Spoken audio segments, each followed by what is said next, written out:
दोस्तों, पिछले पोस्ट में मैंने आप लोगों से कहा था कॉकरोचों से कि आप साबित करें, कन्विंस करें कि ये जो कॉकरोच जनता पार्टी है वो भारतीय युवाओं की एक अभिव्यक्ति है, ना कि विदेशी ताकतों की साजिश। तो इसके बाद आप लोगों में से बहुतों ने कमेंट्स में इसके बारे में लिखा है और दीप के जी ने मुझसे राब्ता कायम की, मेरी उनसे बात हुई और उन्होंने ये डेटा मेरे साथ शेयर किया जो अभी मैं आपके साथ बांट रहा हूं। और उनसे बात करके मुझे वैसे भी लगा कि इनका कोई गलत मंशा नहीं है, बहुत ही देश प्रेमी हैं, बल्कि एक कुर्बानी, एक सेक्रीफाइस कर रहे हैं देश को सुधारने के लिए। और आपने ये भी देखा होगा कि 6 तारीख को, शनिवार को, वो दिल्ली में लोगों को बुला रहे हैं ताकि हम शिक्षा मंत्री के इस्तीफे के बारे में मांग करें। अब उनका और आप लोगों का कारण तो नीट के पेपर्स या CUET और CBSE के इम्तिहान हो सकते हैं, मगर मेरे लिए ये और भी बड़ा मुद्दा है।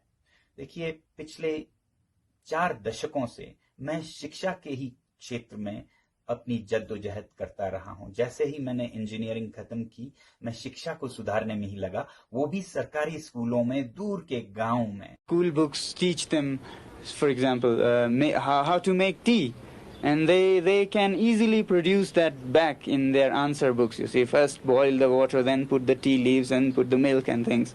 But they can only write that on paper. They cannot make tea. और जब मैं कुछ बदलता नहीं देखता हूं तो मायूस हो जाता हूं, कुछ करने की जरूरत महसूस करता हूं। तो बड़ा मसला है, हो क्या रहा है हमारे शिक्षा के साथ। बहुत अच्छे नीतियां आ रही हैं जिनसे मैं बहुत खुश हूं। नई शिक्षा नीति आप लोगों ने देखा होगा, मगर उस पे अमल कितना हो रहा है, ग्राउंड पर, जमीन पर कितना उतर रहा है, उसे देख के मैं बहुत मायूस होता हूं। उसी तरह आपने देखा होगा विकसित भारत की एक अभियान है, डेवलप्ड इंडिया बाय 2047। अब ये विकसित भारत किसे न पसंद आए, मगर इसकी भी अमल को अगर देखें तो शायद आप मायूस हो जाएंगे। 2047 में भारत विकसित होगा कि नहीं, ये देखना है तो मेरे पास एक जादू का नुस्खा है। मैं मिला देता हूं आपको विकसित भारत के 2047 के कर्ता धर्ताओं से।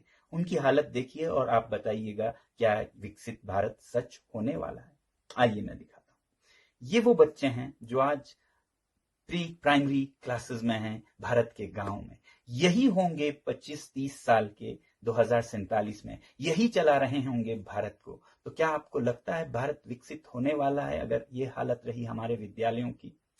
इसलिए मैं कहता हूं कि मंशा बहुत अच्छी है। मंशा के लिए मैं सरकार को 10 में से 10 दूंगा, मगर फिर अमल या हरकत उस पर कितनी होती हो, वो फैसला करेगा कि बरकत कितना होता हो। क्योंकि हरकत में ही बरकत है, सिर्फ तमन्नाओं से नहीं बनता है एक देश।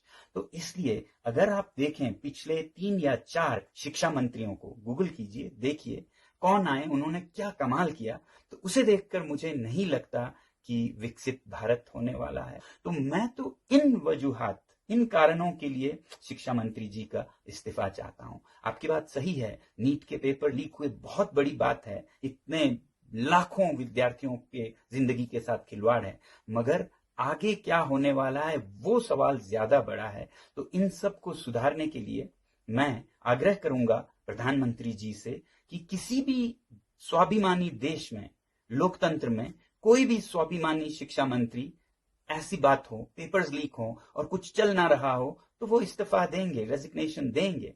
तो मुझे उम्मीद है कि ये अगले कुछ दिनों में होगा, या फिर बदल या फिर इस्तीफा। और अगर ऐसा नहीं होता है 5 जून तक भी, तो मजबूर होकर 6 जून को मैं भी आप लोगों से जुड़ूंगा ये आग्रह करने के लिए दिल्ली में। तो मैं तो आ रहा हूं दिल्ली आप लोगों से जुड़ने के लिए, दीप के जी से जुड़ने के लिए।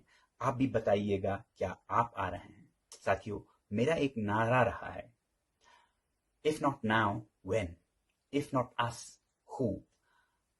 अब नहीं तो कब, और हम नहीं तो कौन लाएगा परिवर्तन भारत में। इतना ही आज के लिए। जय हिंद।